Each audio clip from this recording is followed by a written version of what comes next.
कैसे हैं आप लोग? उम्मीद करते हैं कि एकदम बहुत अच्छे से होंगे और अपने पढ़ाई को अच्छे तरीका से कर रहे होंगे। ठीक है, तो चलिए बाबू, आज के क्लास में आज हम लोग पढ़ने वाले हैं हिंदी, यानी कि हम लोग का जो हिंदी है इसमें आज हम लोगों को पढ़ने वाले हैं यानी बिहार में, यानी कि ध्यान दीजिएगा थोड़ा सा बाबू, बिहार मैट्रिक परीक्षा 2025 के तैयारी के लिए हम लोग पढ़ने वाले हैं हिंदी। क्या पढ़ने वाले हैं बाबू?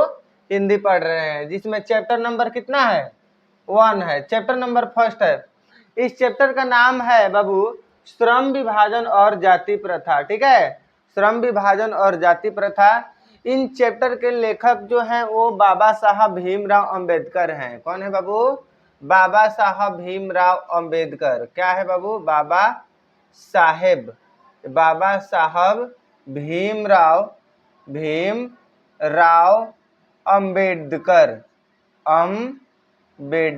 बाबा साहब भीमराव अंबेडकर हैं। ठीक है, तो इस चैप्टर के जितने भी महत्वपूर्ण ऑब्जेक्टिव है सबको हम एक एक करके सबको सॉल्व करने का प्रयास करेंगे और आप लोगों को ध्यान से देखना है और समझने का प्रयास करना है। चलिए बताइए बाबू, किस, देखिए ध्यान दीजिएगा क्या कह रहा है प्रश्न कह रहा है कि किस मतलब किसे बाबा साहब के नाम से पुकारा जाता है। मतलब कि नीचे दिए गए जो 4 ऑप्शंस है, इन ऑप्शंस में से किसे बाबा साहब भीमराव अंबेडकर के नाम से पुकारा जाता है?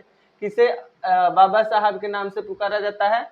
तो भीमराव अंबेडकर को। किसको बाबू? भीमराव अंबेडकर को। ठीक है, चलिए उसके बाद में हम लोग आगे बढ़ने का प्रयास करेंगे। देखिएगा, ध्यान दीजिएगा, हु आर शुद्राज किसकी रचना है? मतलब कि हु आर शुद्राज किनकी रचना है? तो हु आर जो शुद्राज है बाबू, आप लोग जानते हैं किनकी रचना है? वो है बाबा साहब भीमराव अंबेडकर की रचना है। किनकी रचना है बाबू? बाबा साहब भीमराव अंबेडकर की रचना है। ठीक है, चलिए उसके बाद में हम लोग आगे बढ़ने का प्रयास करेंगे। आप लोग थोड़ा सा ध्यान दीजिएगा, है कि नहीं? थोड़ा सा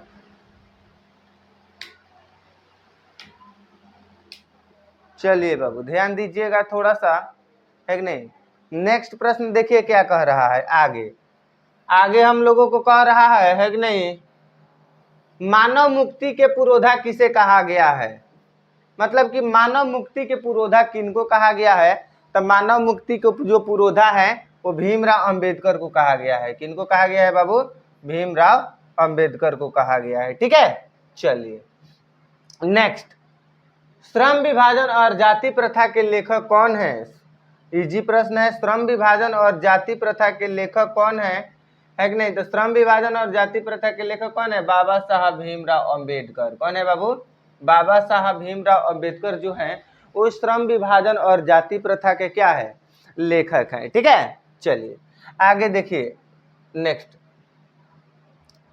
कह रहा है कि लेखक बेरोजगारी का प्रमुख और प्रत्यक्ष कारण किसे मानते हैं? लेखक जो है वो बेरोजगारी का प्रमुख और प्रत्यक्ष कारण किसे मानते हैं? तो जाति प्रथा को मानते हैं। किसको मानते हैं बाबू? जाति प्रथा को मानते हैं। ऑप्शन नंबर कौन सा हो जाएगा? सी हो जाएगा। चलिए ठीक है, उसके बाद में हम लोग आगे बढ़ने का प्रयास करेंगे। बाबू आप लोग थोड़ा सा ध्यान दीजिएगा। कह रहे कि आधुनिक सभ्य समाज श्रम विभाजन को आवश्यक क्यों मानता है? मतलब आधुनिक सभ्य समाज जो है वो श्रम विभाजन को आवश्यक क्यों मानता है? तो कार्य कुशलता के लिए। किसके लिए मानता है बाबू? कार्य कुशलता के लिए मानता है। क्या चीज के लिए मानता है बाबू?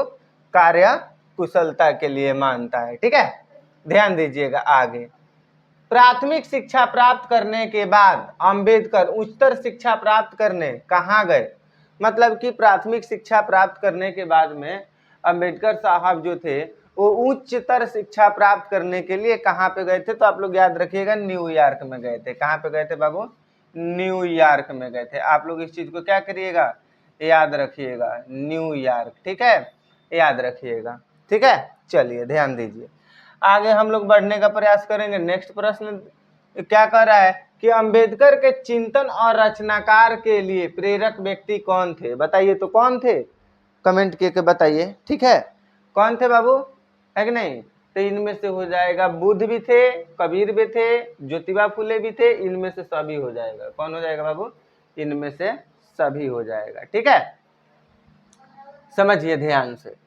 आगे देखिए क्या कह रहा है नेक्स्ट प्रश्न हम लोगों को, जाति पाति तोड़कर मंडल भाषण लाहौर में कब हुआ?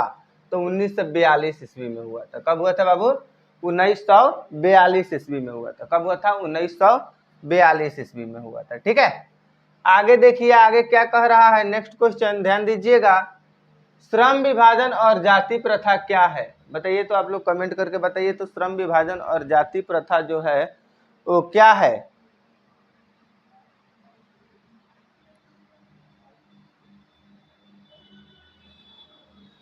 क्या है बाबू? निबंध है। क्या है? निबंध है।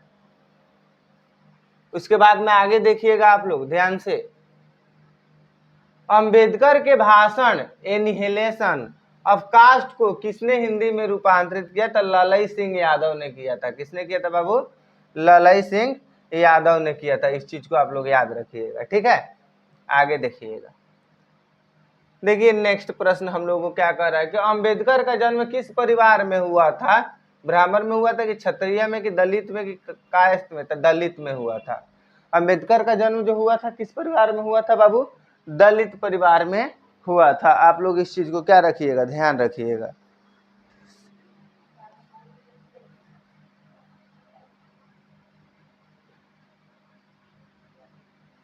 डॉक्टर अंबेडकर का माता का नाम क्या था? तो भीमाबाई था। क्या था डॉक्टर अंबेडकर के माता का नाम? भीमाबाई था। ठीक है, आगे देखिएगा बाबू नेक्स्ट। कह रहा डॉक्टर अंबेडकर ने पीएचडी का उपाधि कब धारण की थी? तो 1916 ईस्वी में धारण की थी। कब धारण की थी बाबू? 1916 ईस्वी में क्या की थी? धारण की थी। आप लोग याद रखिएगा। ठीक है, आगे देखिए बाबू नेक्स्ट प्रश्न की तरफ हम लोग बढ़ेंगे। आदर्श समाज स्वतंत्रता समानता मातृत्व पर आधारित होगा, किसने कहा था? आदर्श समाज स्वतंत्रता मातृत्व पर आधारित होगा, ये बात किसने कहा था? तो भीमराव अंबेडकर ने कहा था। कौन कहा था बाबू? डॉक्टर भीमराव अंबेडकर ने कहा था। ठीक है, आगे हम लोग देख रहे हैं, देखिएगा डॉक्टर भीमराव अंबेडकर का मृत्यु कब और कहां हुई? बताइए, ध्यान से बताइए, डॉक्टर भीमराव अंबेडकर का मृत्यु कब और कहां हुई? बताइए कहां हुई, कब और कहां हुई थी? तो दिल्ली में 1956 में। ठीक है, आगे बढ़िएगा, ध्यान दीजिएगा। नेक्स्ट प्रश्न देखिएगा, डॉक्टर भीमराव अंबेडकर का जन्म कब हुआ था? तो 14 अप्रैल 1991। कब हुआ था बाबू? बताइए तो, कमेंट करके बताइए तो। 14 अप्रैल 1991 में हुआ था। ठीक है, 14 अप्रैल 1991 में हुआ था। ठीक है, आगे देखिएगा, डॉक्टर भीमराव अंबेडकर का जन्म कहाँ हुआ था? मतलब डॉक्टर भीमराव अंबेडकर जो थे उनका जन्म कहाँ पे हुआ था? तो उनका जन्म हुआ था बाबू महू मध्य प्रदेश में हुआ था। कहाँ पे हुआ था बाबू? महू मध्य प्रदेश में हुआ था। ठीक है, आगे देखिएगा ध्यान से, आगे क्या कह रहा है? कह रहा है कि भीमराव भारतीय संविधान का निर्माता किसे कहा जाता है? तो भीमराव अंबेडकर को कहा जाता है। किसको कहा जाता है बाबू? भीमराव अंबेडकर को कहा जाता है। ठीक है, भीमराव अंबेडकर को कहा जाता है। देखिए आगे देख रहे क्या कह रहा है कि किसके प्रोत्साहन पर बाबा साहब भीमराव अंबेडकर यानी कि उच्चतर शिक्षा हेतु न्यूयॉर्क गए थे? किसके? बताइए तो। दरभंगा नरेश के प्रोत्साहन पर गए थे। आप लोग बाबू बताइए, आप लोग 20 में से कितने नंबर सही किए? आप लोगों को कमेंट में बताइए कि 20 में से कितने नंबर आप लोगों ने सही किए। ठीक है,